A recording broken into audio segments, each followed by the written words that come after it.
Hello friends, हम लोग 10th class की ज्योग्राफी SCERT बुक से पढ़ रहे थे और इसका 4 चैप्टर तक कंप्लीट हो चुका है, जिसका वीडियो अपलोड कर दिया गया है और प्लेलिस्ट भी बना हुआ है, जाकर देख लीजिए।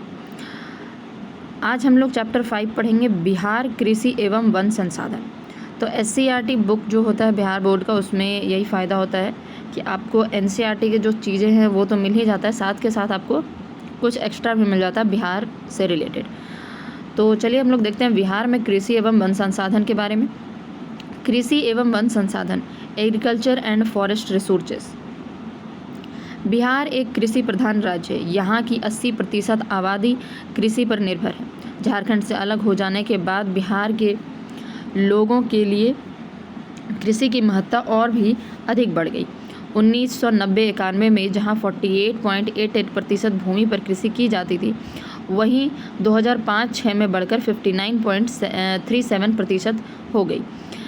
तो बिहार से जब अलग हो गया, झारखंड जब अलग हो गया, तो जो भी उद्योग थे वह सब तो चला गया।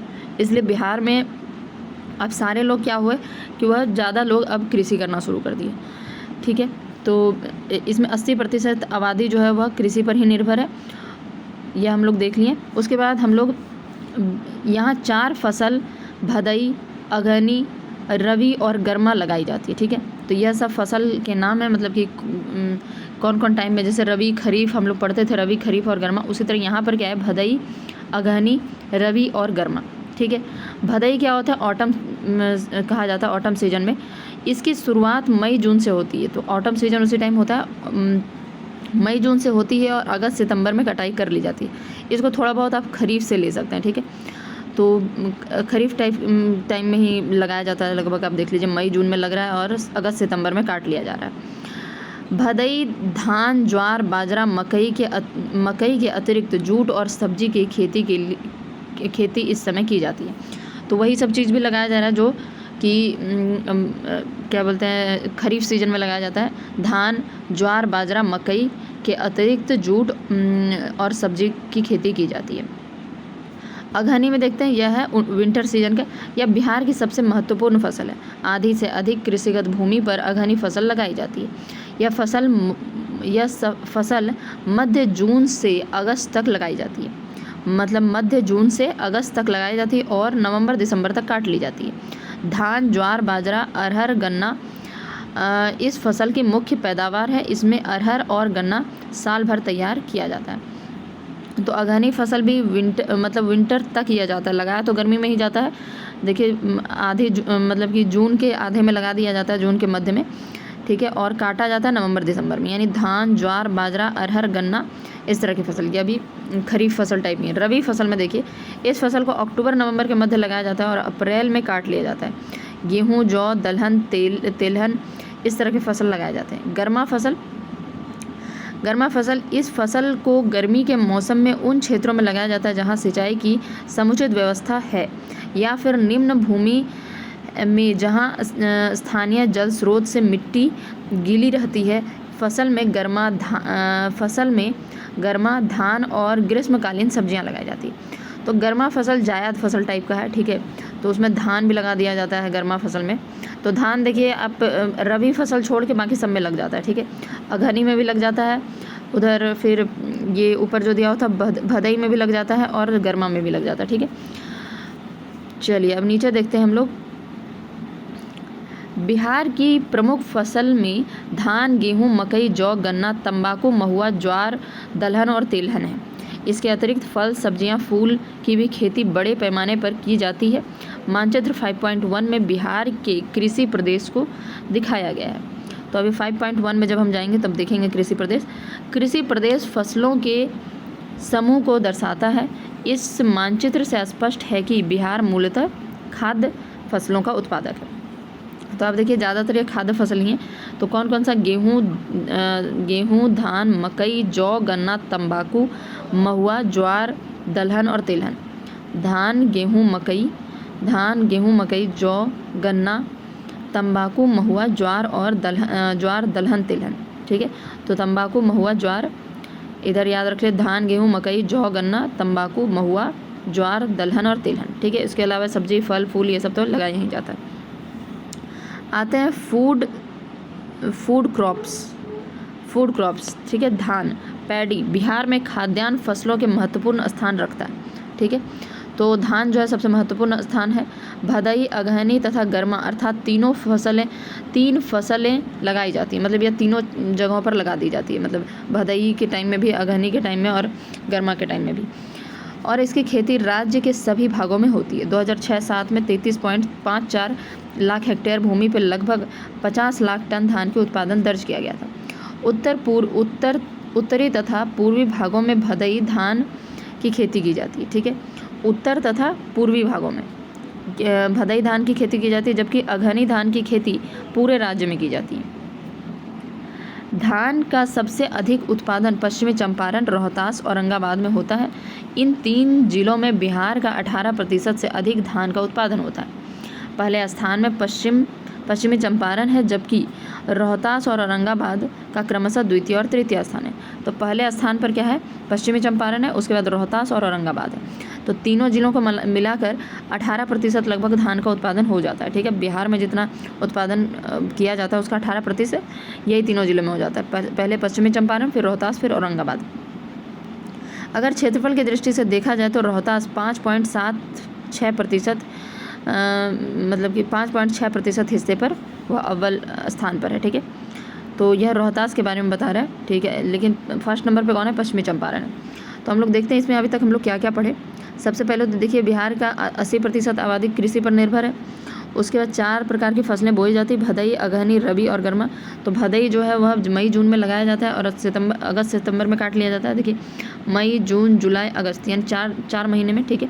तो अगर आप जून से शुरू करेंगे तो सितंबर, या मई से शुरू करेंगे तो अगस्त तक, 4 महीने में। तो भदई धान, ज्वार, बाजरा, मकई ये सब लगाया जाता है। इसके अतिरिक्त जूट और सब्जी भी लगाई जाती है। अगहनी जो है यह जो मध्य जून में लगाया जाता है और मध्य जून से अगस्त तक में लगाया जाता है और उसको नवंबर दिसंबर में काट लिया जाता है। यह बिहार की सबसे महत्वपूर्ण फसल है। आधी से अधिक कृषिगत भूमि पर अगहनी फसल ही लगाई जाती है, ठीक है।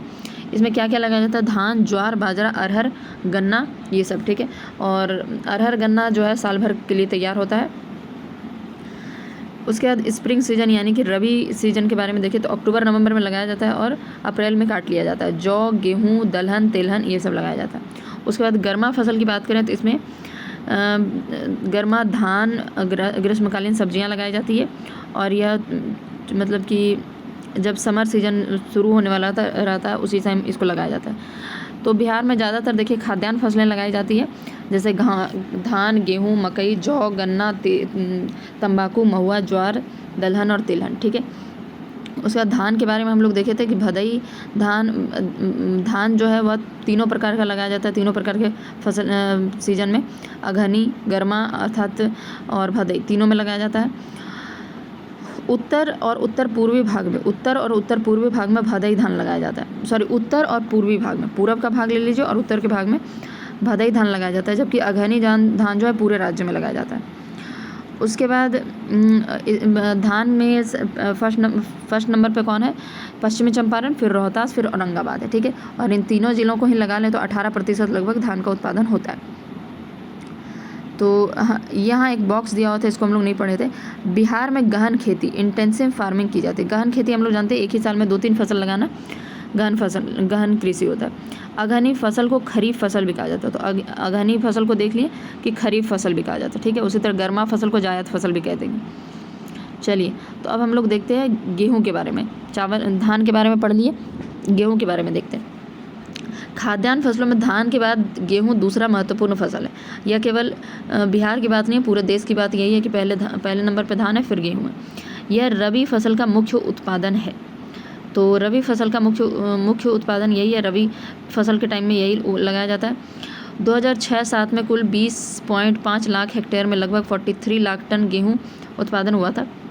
विगत कई वर्षों से गेहूं का उत्पादन और क्षेत्र में लगातार वृद्धि हुई है।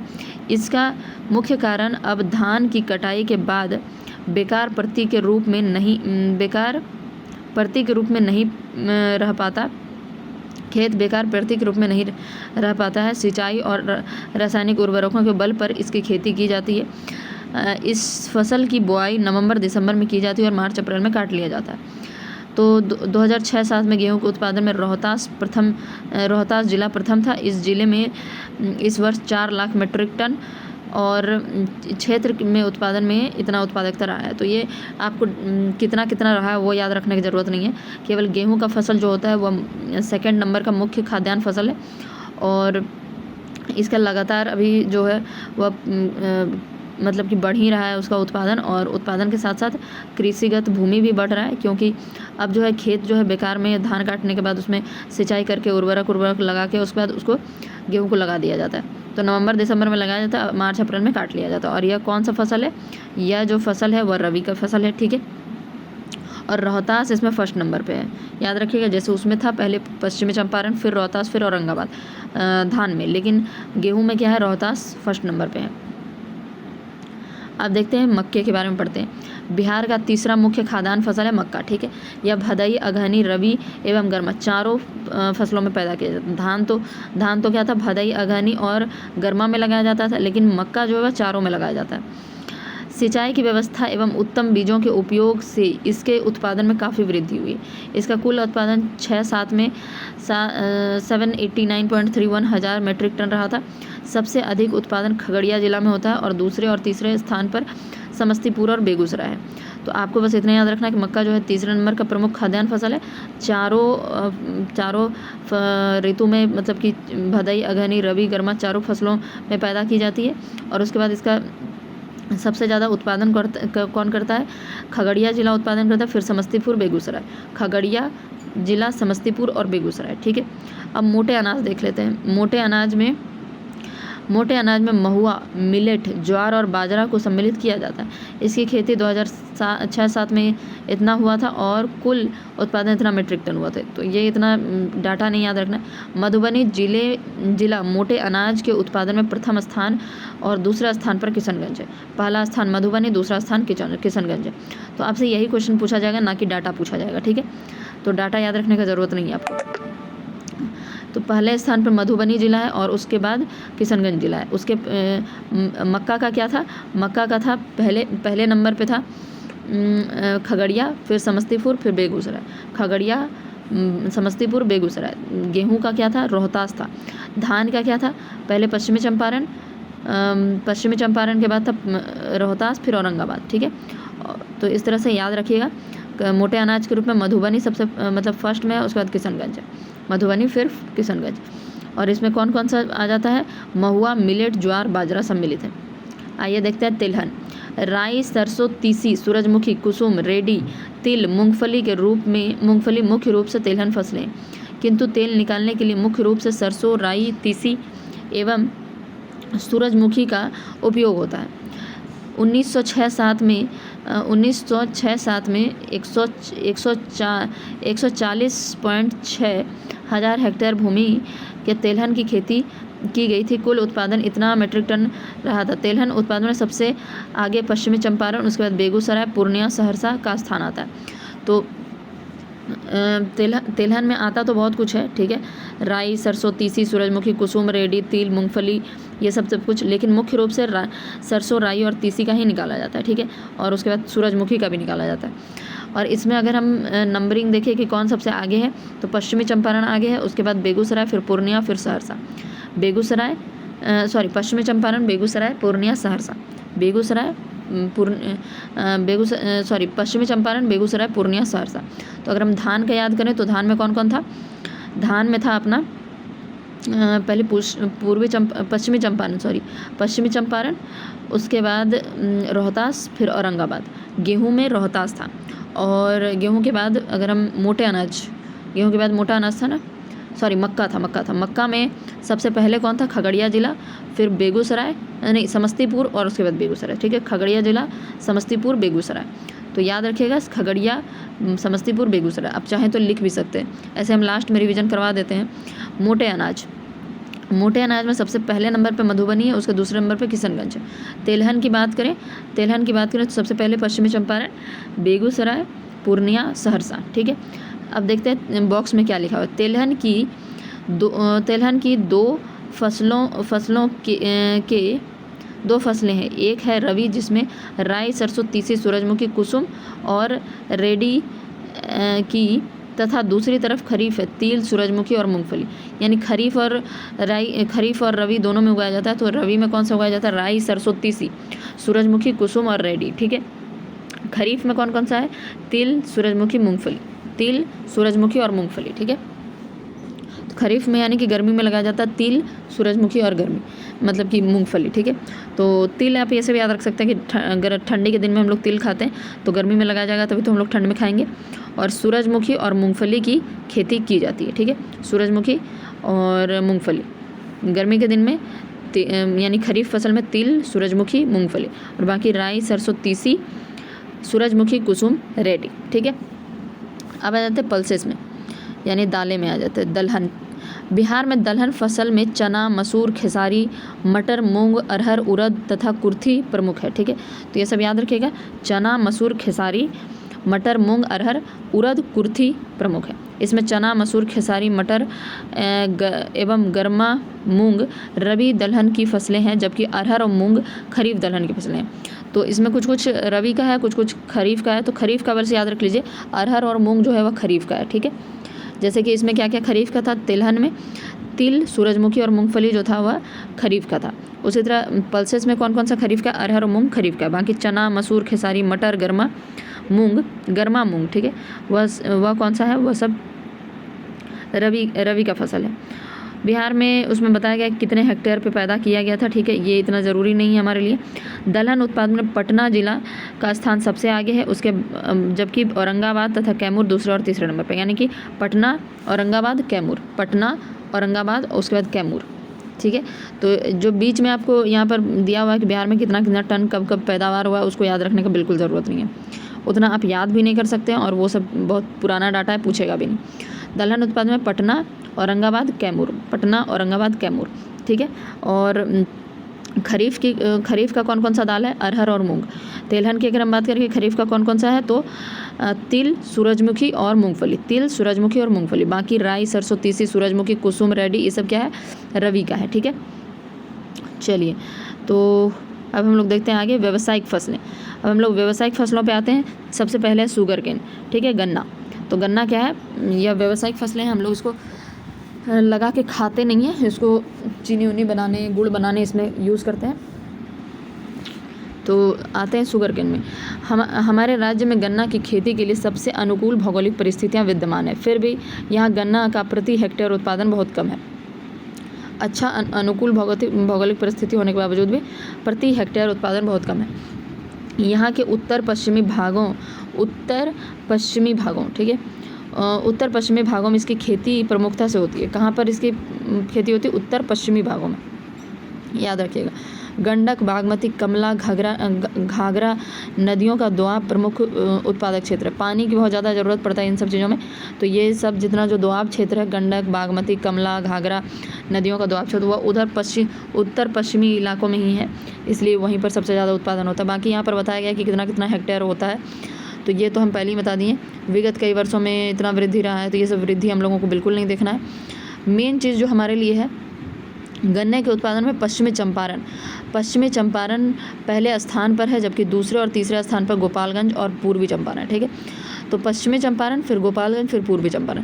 तो उत्तर पश्चिमी इलाके में हो ही रहा है। ठीक है। और पूर्वी चंपारण और पश्चिमी चंपारण जो है वह उत्तर पश्चिमी इलाके में ही है। तो पश्चिमी चंपारण तो फर्स्ट स्थान पर रहेगा ही, फिर गोपालगंज है और पूर्वी चंपारण भी। ठीक है। तो शुगर केन में याद रखिएगा कौन कौन सा सबसे पहले उत्तर पश्चिमी एरिया में होता है, और इसलिए क्योंकि वहाँ पर बहुत सारे नदियों का दोआब है। उसके बाद पश्चिमी चंपारण, उसके बाद गोपालगंज और तीसरे नंबर पे पूर्वी चंपारण। ठीक है। अब हम लोग जूट देख लेते हैं। जूट का उत्पादन बिहार के उत्तर पूर्वी ज़िले में होता है। ठीक है। यानी बंगाल से सटा हुआ जो इलाका है उधर ही होता है। और आप लोग ये भी जानते हैं कि बंगाल में सबसे ज़्यादा जूट का उत्पादन होता है, तो बंगाल से जो जुड़ा हुआ जगह है उसमें सबसे ज़्यादा होता है। ठीक है। तो उसमें हम लोग देखेंगे किशनगंज, पूर्णिया, मधेपुरा ये सब जो इलाका है उधर, सहरसा, दरभंगा ये सब में होता है सबसे ज़्यादा। ठीक है। यानी कि उत्तर पूर्वी इलाकों में होता है, उत्तर पूर्वी ज़िलों में, क्योंकि यहाँ अधिक वर्षा वाला क्षेत्र है। यह कौन सा क्षेत्र है? अधिक वर्षा वाला क्षेत्र है, जो कि जूट उत्पादन के लिए उपयुक्त है। तो आप याद रखिएगा उत्तर पश्चिमी इलाके में गन्ना होता है और उत्तर पूर्वी इलाके में जूट होता है। ठीक है। संपूर्ण देश में 8% जूट का उत्पादन बिहार में ही होता है। क्योंकि यहाँ पर अनुकूल परिस्थिति है, तो 8% बिहार में होता है। पश्चिम बंगाल और असम के बाद बिहार तीसरे स्थान पर है। तो बताइए, पश्चिम बंगाल फर्स्ट नंबर पे है, असम दूसरे स्थान पर और तीसरे स्थान पे बिहार है। तो यहाँ पर कितना उत्पादन होता है वो तो हमको नहीं देखना है। पूर्णिया, उसके बाद हम बताए थे कि कौन कौन जिला है। पूर्णिया, कटिहार, मधेपुरा, किशनगंज, सहरसा, मधुबनी, दरभंगा, समस्तीपुर जिला जूट के उत्पादन में प्रमुख है। तो पूर्णिया, कटिहार, मधेपुरा ये सब जो इलाका है ये उत्तर पूर्वी बिहार में ही है। पूर्णिया, कटिहार, मधेपुरा, किशनगंज, सहरसा, मधुबनी, दरभंगा और समस्तीपुर जिलों में जूट का उत्पादन मुख्य रूप से होता है। चलिए अब हम लोग तंबाकू देख लेते हैं। तंबाकू का उत्पादन बिहार का भारत में छठा स्थान है। ठीक है, तो बिहार का भारत में कौन सा स्थान है? छठा स्थान है। इसकी खेती के लिए गंगा का दियारा क्षेत्र सबसे उपयुक्त है। समस्तीपुर और वैशाली जिले इसके लिए प्रसिद्ध है। इसके अतिरिक्त पटना, दरभंगा, पटना, भागलपुर, मुंगेर, मुजफ्फरपुर जिले की भी इसकी खेती होती है। तंबाकू का कितना 1000 टन खेती होता है वो नहीं देखना। तंबाकू देखिए छठा स्थान है, पूरे देश भर में छठा स्थान है बिहार का। और इसके लिए गंगा का जो दियारा क्षेत्र है, दियारा क्षेत्र मतलब उस क्षेत्र को कहते हैं जहाँ पर दियारा क्षेत्र के बारे में जहाँ मक्का उक्का खूब उपजाया जाता है, तो वो वाला जो क्षेत्र है उसको कहते हैं दियारा क्षेत्र। और यहाँ पर सबसे ज़्यादा तंबाकू का उत्पादन किया जाता है, जिसमें सबसे ज़्यादा समस्ती और वैशाली जो है वह जिला, समस्तीपुर और वैशाली ज़िले इसके लिए प्रसिद्ध है। तो प्रसिद्ध जिला याद रखिए, पहली बात तो छठे नंबर पे है। उसके बाद गंगा का दियारा क्षेत्र सबसे उपयुक्त है। समस्तीपुर और वैशाली ज़िले इसके लिए प्रसिद्ध हैं। ठीक है, प्रसिद्ध कौन कौन सा जिला है? समस्तीपुर और वैशाली। तो अब हम लोग तंबाकू तक पढ़ चुके हैं। इसके आगे सब्जी, फल, मसाले हैं, तो ये हम लोग नेक्स्ट पार्ट में देखेंगे। अभी हम लोग रिवीजन कर लेते हैं कि क्या क्या अभी तक हम लोग पढ़े। ठीक है, तो सबसे पहले तो बिहार जो है कृषि प्रधान है, 80% आबादी कृषि पर निर्भर है। और ठीक है, 4 प्रकार की फसलें बोई जाती, भदई, अघनी, रबी और गर्मा। तो भदई फसल जो है मई जून में लगाया जाता है, अगस्त सितंबर में काट लिया जाता है। इसमें भदई धान, ज्वार, बाजरा, मकई, जूट और सब्जी भी लगाई जाती है। ठीक है, उसके बाद अघनी फसल क्या होता है? अघनी फसल जो है सबसे ज़्यादा इसी का मतलब यही फसल लगाया जाता है। इसको मध्य जून अगस्त में लगा दिया जाता है और नवंबर दिसंबर में काट लिया जाता है। इसमें धान, ज्वार, बाजरा, अरहर, गन्ना इसी तरह का फसल लगाया जाता है। और अरहर और गन्ना को साल भर तैयार होने में लगता है। ठीक है, उसके बाद हम लोग रबी फसल देखे थे, इसको अक्टूबर नवंबर में लगाते हैं और अप्रैल मई में काट लेते हैं। ठीक है, अप्रैल में काट लेते हैं। इसमें गेहूँ, जौ, दलहन, तिलहन इस फसल की खास उपज है। गेहूँ, जौ, दलहन, तिलहन ये सब खास उपज है। गर्मा फसल की बात करें तो इसको गर्मी के मौसम में उन क्षेत्रों में लगाया जाता है, निम्न भूमि जो होता है वहाँ पर लगाया जाता है। यहाँ जहाँ पर कि जल स्रोत आप देखेंगे गंगा किनारे जो निम्न भूमि होता है वहाँ पर लगाया जाता है इसको। ठीक है, इसमें वैसे तो गर्मा फसल में गर्मा धान और ग्रीष्मकालीन सब्जियाँ लिखा गया, लेकिन तरबूज, खरबूज इस तरह का भी चीज़ जिसमें पानी बहुत ज़्यादा होता है। ठीक है, उसको गर्मा फसल कहते हैं। इसमें बॉक्स में कुछ दिया हुआ था, बिहार में गहन खेती की जाती है। अघनी फसल जो होता है, खरीफ फसल भी उसको कहा जाता है, अघनी फसल को। उसके बाद इसमें मुख्य रूप से धान, गेहूं, मकई, जौ, गन्ना, तंबाकू, महुआ, ज्वार, दलहन और तिलहन का उत्पादन किया जाता है। उसके बाद हम लोग धान के बारे में देखें तो पैडी, धान के बारे में यह तीन ऋतु में लगाया जाता है, मतलब 3 फसलें लगाई जाती है इसकी, भदई, अघनी और गर्मा। ठीक है, उसके बाद उत्तर में और पूर्वी भागों में, उत्तर भाग में मतलब बिहार के उत्तर भाग में और पूर्वी भाग में भदई धान की खेती की जाती है, लेकिन जो अघनी धान है उसको पूरे राज्य में लगाया जाता है। उसके बाद इसके उत्पादन में पश्चिमी चंपारण, फिर रोहतास, फिर Aurangabad first, second, third number पे है। ठीक है, और बिहार यही तीनों जिला मिला के 18% धान का उत्पादन कर देता है। विंटर मतलब वीट की बात करें तो यह रबी की फसल है और दूसरा मुख्य फसल है, खाद्यान्न फसल है और यह रबी का फसल है। उसके बाद इसमें फर्स्ट नंबर पे अगर हम देखें कौन है, रोहतास जिला है। ठीक है, मक्का की बात करें तो मक्का जो है तीसरा मुख्य खाद्यान्न फसल है। इसको भदई, अघनी, गर्मा, रबी सभी में लगाया जाता है। और इसमें फर्स्ट नंबर पे खगड़िया जिला है, फिर समस्तीपुर, बेगूसराय। ठीक है, मोटे अनाज में देखें तो मोटे अनाज में महुआ, मिलेट, ज्वार, बाजरा को सम्मिलित किया जाता है। इसमें मधुबनी फर्स्ट नंबर पे, उसके बाद किशनगंज, मधुबनी उसके बाद किशनगंज। तेलहन की बात करें तो इसमें बहुत सारा तेल वाला चीज़ आ जाता है, मतलब राई, सरसों, तीसी, सूरजमुखी, कुसुम ये सब चीज़।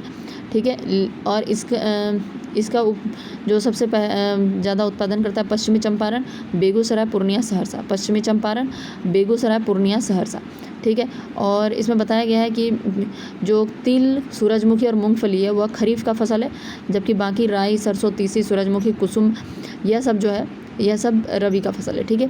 तो देखिए सूरजमुखी जो है रबी और खरीफ दोनों में दे दिया है, तो आप याद रखिएगा तिल, सूरजमुखी और मूंगफली यह खरीफ में आता है, और बाकी राई, सरसों, तीसी, सूरजमुखी, कुसुम, रेडी यह सब रबी का फसल है। तो सूरजमुखी जो है दोनों में उगा लिया जाता है। दलहन की बात करें तो दलहन में जो अरहर और मूंग है वह खरीफ का फसल है, बाकी चना, मसूर, खेसारी, मटर, मूंग, गर्मा मूंग ये सब रबी का फसल है, ठीक है। उसके बाद इसमें सबसे आगे कौन है, पटना ज़िला है, फिर औरंगाबाद है, उसके बाद कैमूर है। पटना, औरंगाबाद, कैमूर, पटना, औरंगाबाद, कैमूर। शुगर केन की बात करें तो हमारे राज्य में अनुकूल परिस्थितियाँ, लेकिन फिर भी यहाँ उत्पादन कम होता है, और ये उत्तर पश्चिमी भागों में सबसे ज़्यादा लगाया जाता है, क्योंकि यहाँ पर बहुत सारे मतलब नदियों का दोआब है। इसमें फर्स्ट नंबर पे है पश्चिमी चंपारण, उसके बाद गोपालगंज, फिर पूर्वी चंपारण। जूट की अगर हम बात करें तो जूट के उत्पादन में उत्तर पूर्वी बिहार जो है वह सबसे ज़्यादा मतलब कि वहाँ उगाया जाता है, और क्योंकि यह अधिक वर्षा वाला क्षेत्र है, उस पूरे संपूर्ण देश में 8% जो है जूट का उत्पादन बिहार में होता है। उसके बाद बिहार जो है तीसरे नंबर पे है, पश्चिम बंगाल, असम के बाद यह तीसरे नंबर पे है। इसका उत्पादन देखिए पूर्णिया, कटिहार, किशनगंज, मधेपुरा इन सब में होता है। तंबाकू की बात करें तो तंबाकू में बिहार का 6ठा स्थान है, और समस्तीपुर और वैशाली ज़िले इसके लिए प्रसिद्ध है। समस्तीपुर और वैशाली इसके लिए प्रसिद्ध है, ठीक है। समस्तीपुर ज़िला और वैशाली ज़िला इसके लिए प्रसिद्ध है, और यह दियारा क्षेत्र में मतलब गंगा के दियारा क्षेत्र में सबसे उपयुक्त रूप से उग पाता है। तो 6ठा स्थान है तंबाकू का गंगा के दियारा क्षेत्र में, और समस्तीपुर और वैशाली इसके लिए प्रसिद्ध है। तो नेक्स्ट अब हम लोग पढ़ेंगे सब्जी, फल और मसाले, लेकिन इसको हम लोग नेक्स्ट पार्ट में देखेंगे। आज के लिए इतना रहने देते हैं। Thank you.